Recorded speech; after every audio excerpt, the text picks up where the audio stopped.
Welcome to the Strategic Travel Entrepreneur. My name is Rita Perez. Hello. I've been a travel advisor for over 10 years and am navigating this winding road of entrepreneurship with you. I created this podcast because I wanted to share all the things I've learned from leaders both in and out of our industry that I really wish I would have known way back then. But alas, the important thing is I'm aware of them now, and I want you to be too. Ready for this week's show? Let's jump in. Hello, everyone. Welcome back to the podcast. We have a super awesome guest this week, and her name is Mary Cravets. She is an international speaker and CEO and founder of Simply Get Clients. She specializes in helping entrepreneurs significantly grow their businesses without working nights and weekends. Using her methods, the majority of her clients quickly increase their income. Clients including the former CFO of Microsoft North America, thought leaders in the coaching industry, and rising stars in a variety of other professions. Mary is also an avid roller coaster enthusiast and kayaking volunteer for a wildlife protection program in Morro Bay, California. Welcome, Mary. Thanks, Rita, for having me here. Thanks for being here, Mary. Just a little backstory for people who don't know us. I met Mary last year at a NABO event right before everything shut down because I wanted to get out in the community and start networking a little bit more. So that is where our journey begins. And I say, Mary, you are fantastic at a lot of different things. When I see an email, I'm like, ooh, what's going on in Mary's world? So I wanted to talk about speaking and how can people utilize speaking as a client attraction method? You know, I think one of the things that people make a mistake about with regards to speaking is they don't know why they're doing it. And actually, this applies to most marketing out there is like, everybody says you should do this, or everybody says you should do that. In the world of speaking, what's really important though, is understanding like, what is the goal? How are you? Like the most important question I think is, how are you compensated? Okay. And in my world, which is the world of no fee speaking, where I go out and I speak for free all the time. It's really important that the strategy is in place so you understand that the way you're compensated for no fee speaking is by generating clients. So starting with understand your speaking, because the way you're compensated, if you're a keynote speaker, is different. If you are a trainer in corporations, people say speaker and they slap this label on this strategy and it just sounds like the same thing for everyone. So to be clear, what I'm talking about for client generation is always no fee speaking, where you show up to groups, you give value, and it puts you in front of potential clients, and your compensation is the opportunity to make some kind of offer or invitation and to receive new clients. And the critical thing in this is making sure that you are in front of groups, that your ideal client is in the audience. And then of course that your content is something that your ideal client is not only interested in, but it's naturally aligned with what your paid services are, so that you're easing them towards that doing business with you. Yeah. And that's kind of like the route that I was looking to take was no fee speaking, but I was like, okay, I want to do this speaking thing, but I don't know the whole plan is exactly why I had gone to your talk was I know that I want to do this and I know it's going to be important, especially I deal with more like small business owners, community leaders, corporate execs. So my demographic is more leaning towards like people who are in the networking field. But I know a lot of people are like, oh, they're probably even mind blown right now. Like, oh, I can speak to a group because it doesn't have to be that sort of demographic. You can be speaking to stay-at-home moms or florists who like floral travel. There's so many groups. Absolutely. It's just a matter of thinking it through. Mhm. I was speaking with a speaker today, and she's got a great reputation. Everybody knows her. She's brilliant. She's got a tremendous educational background, formal education, and but she's got a case of everybody loves her but doesn't hire her. So it's very easy to get booked and to get people to say, yes, we'd love for you to come speak. But if the strategy isn't there, you're going to have a lot of, speaking famous, but cash poor experiences. Yep. But you're right. There are a lot of different directions that travel professionals could go in. And actually something I want to mention is I said, you want to make sure your ideal client is in the audience. But the fact is, for travel professionals, there's actually another audience you can go after, and that is your referral partners, the folks who are already doing business with your ideal clients, who you want to build credibility with. And of course, the approach and the strategy for that is a little bit different. But I mean, can you imagine if you had a list of 25 people who referred to you, and you would, when the opportunity arose, would refer to them, and they are in front of your ideal client on a consistent basis, and what would that do for your business? It's huge. Mhm. But again, it's about being very deliberate about your strategy. Yeah, and I'm glad that you mentioned that, because I was like, that is kind of even though like being a travel professional, I'm not doing so much work right now, but networking with a bunch of different people, there's a lot of people who now know what I do, who would have never known before had I not put myself out there to be in front of different types of audiences. So in a world where we're so focused on social media, you got to do this. Why don't people think about speaking as an opportunity to attract clients? Well, there's the whole everybody's doing it, fear of missing out factor that's very strong. And it's like comparing what you see on the surface for people and interpreting that as their success behind the scenes. So seeing everyone like doing all this social media, you can easily go, oh, wow, they must be doing well. Maybe yes, maybe no. Okay. But what I know is service-based professionals, majority of their work comes through referrals. Mm-hmm. And so but the problem is that referrals is often, people talk about it, what do they call it? Word of mouth. Yeah. Which feels very floaty, like word of mouth. I don't know. It just happens. Well, and the fact is that referrals is actually, you can put a system in place where you're nurturing a list of contacts, your results become very consistent, and you can generate those back to, the referral partners and connections from speaking. And I think the reason people don't think of it is maybe they have thought of it and they've tried it and they're like, well, I don't know. I just went and spoke and nobody hired me because there wasn't the proper follow-up or vetting of your audience beforehand, or your content structured in a certain way. So there's I tried it, it didn't work. There's nobody wants to book me.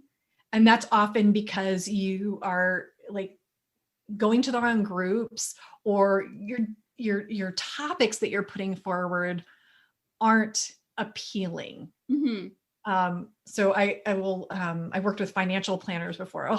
And talk about an industry that has it tough. They have so much regulation on what they can say. But they say, oh, well, I gave them my topics of, how to blah, blah, blah, your 401k with percentages. And I'm like, yeah, nobody's going to go to that. Okay. But, you need a topic.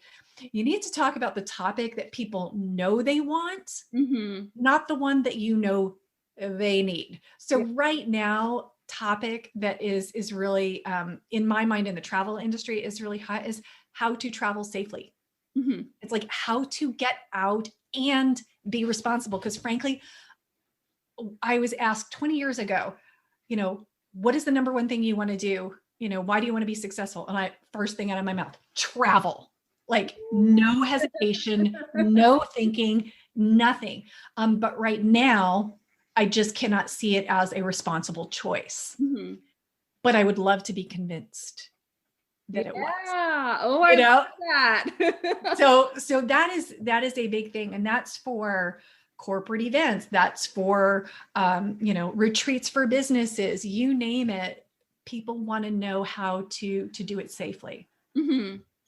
Yeah. And I think that's a good point, because it sparked on me that I feel like our industry, the travel industry, is not doing a very good job communicating that it is safe. And there's certain areas that might be a little bit safer than others. And granted, there are no in-person events, but what kind of online events can you be speaking at? Or even this, like a Zoom call, or just go on your Instagram live or Facebook live, do something and promote that, because I feel the more of us in partnership that answer the big question you just had, for me, I was like, oh yeah, I'll convince you to come travel.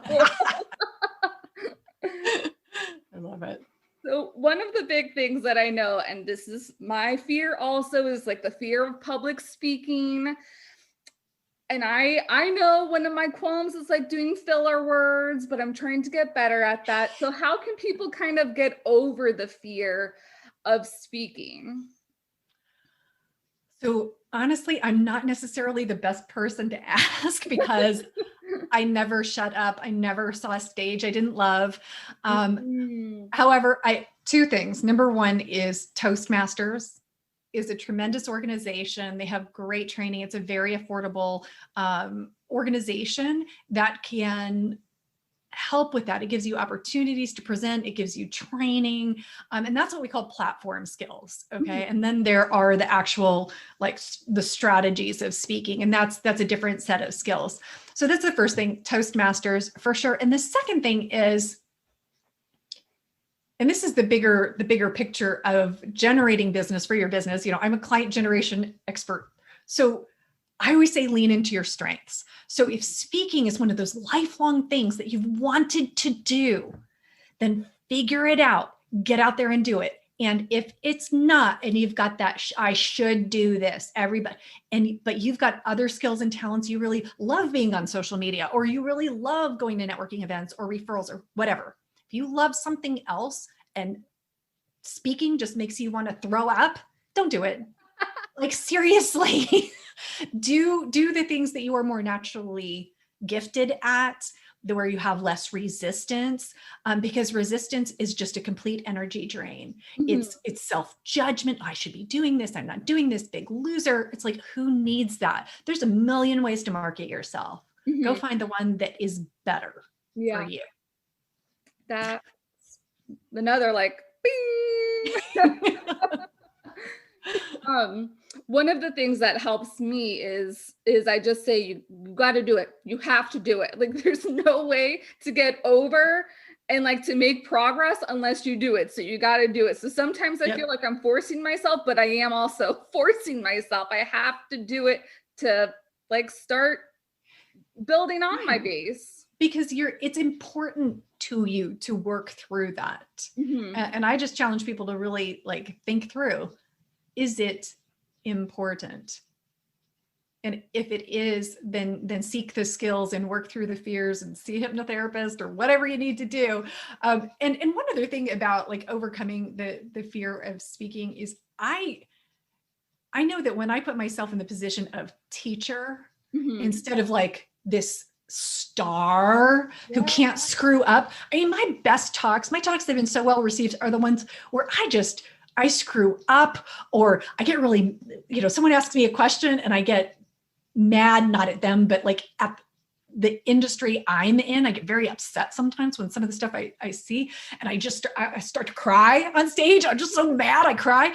And you don't have to be perfect. You have to be prepared. You have to be prepared. But you don't have to be perfect. Audiences, most people in the world, they want permission to fully be themselves. And guess what? Themselves is a mess most of the time. Brilliant, quirky, little weird, smart.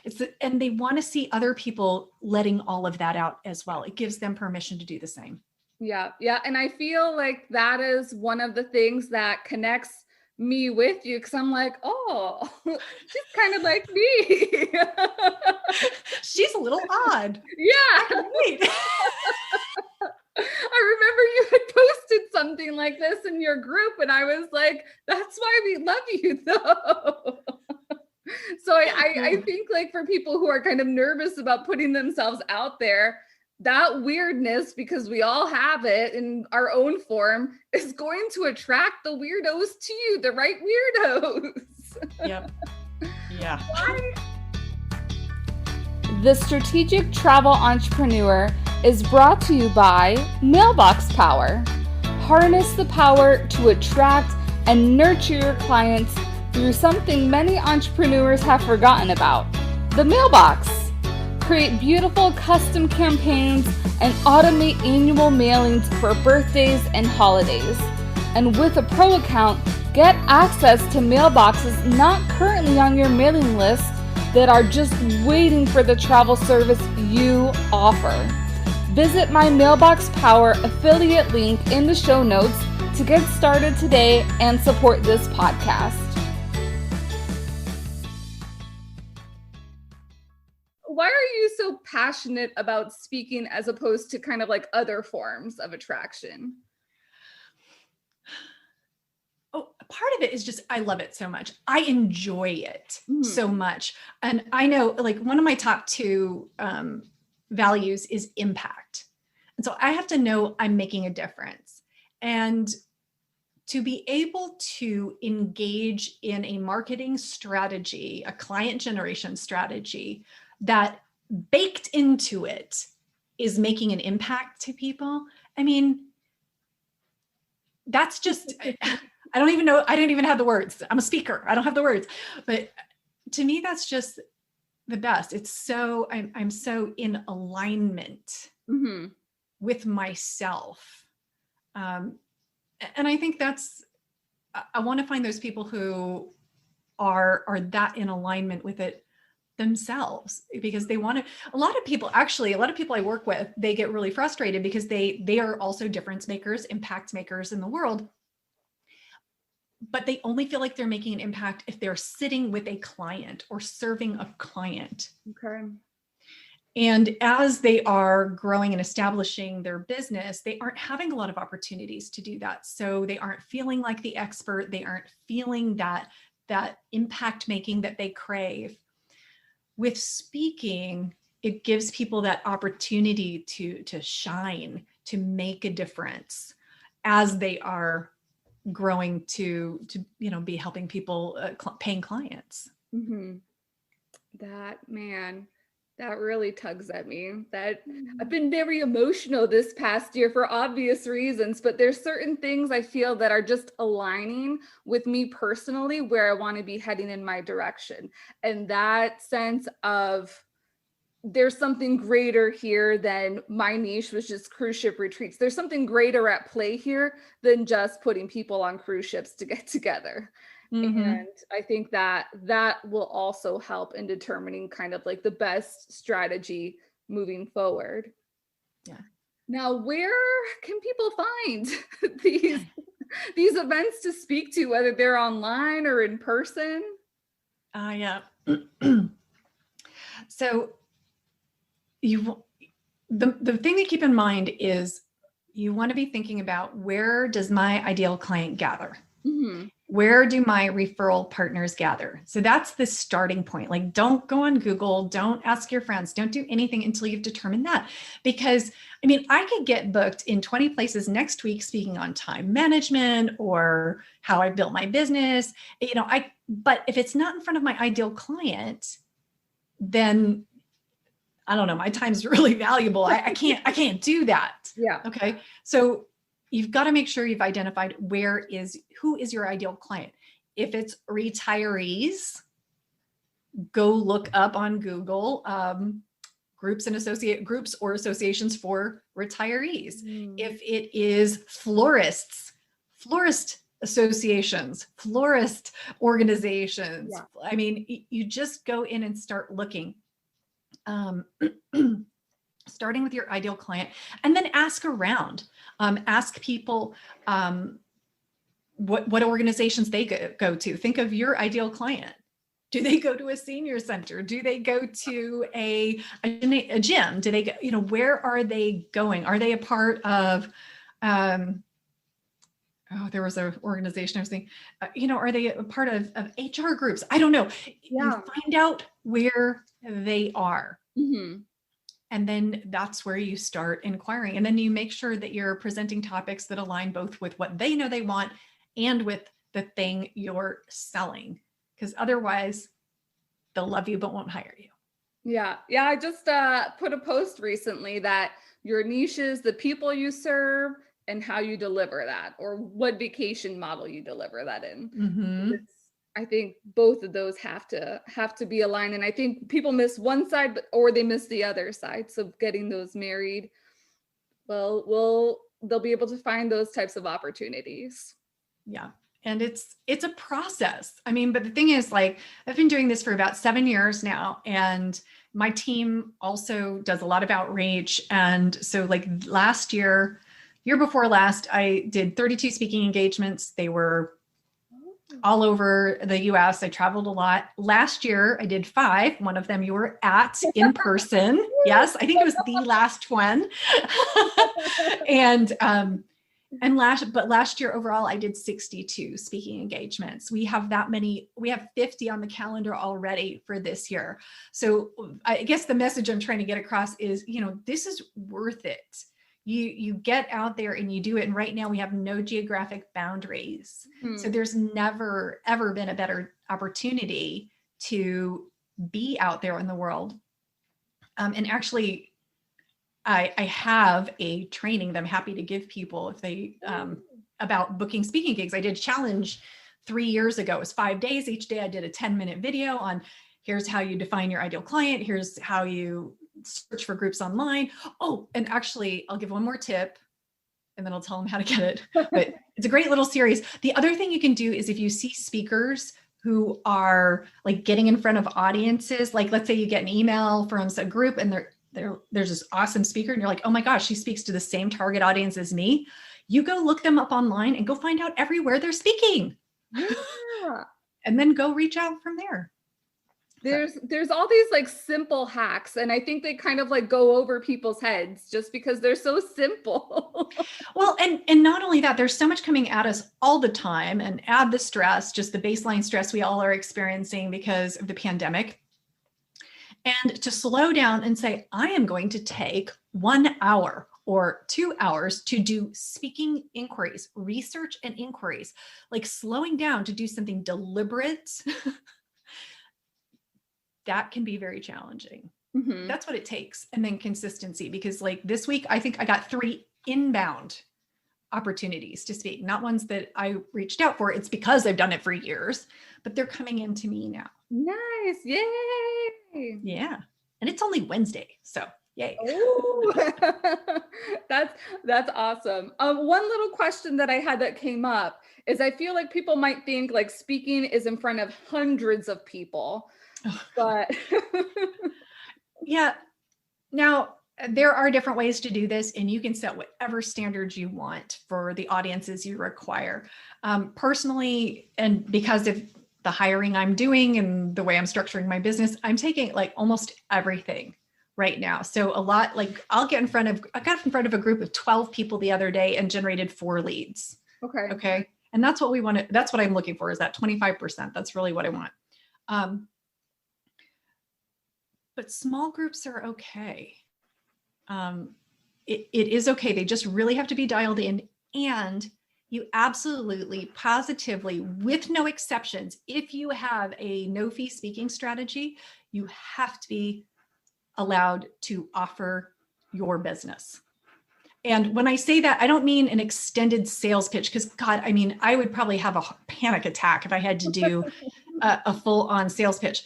But very simply, if you would like to explore working together further, let's have a conversation. It's complimentary. Here is the link. Here's who it's for. Here's what we'll do. And that's it. If you can't do that, then, the people in your audience, they're busy, they're stressed just like you. Mm-hmm. And it is too much to ask and your numbers are going to be way too low if you don't have a really simple, a logistically simple way for them to, the people who are most interested, to actually get on your calendar and talk to you. So if you can't do that, you just, and it's so embarrassing. I know this, and I even took a speaking gig last week and they didn't allow it. And I was just like, I was so mad at myself, and I delivered 100%, but I was like, afterwards, I'm like, so mad.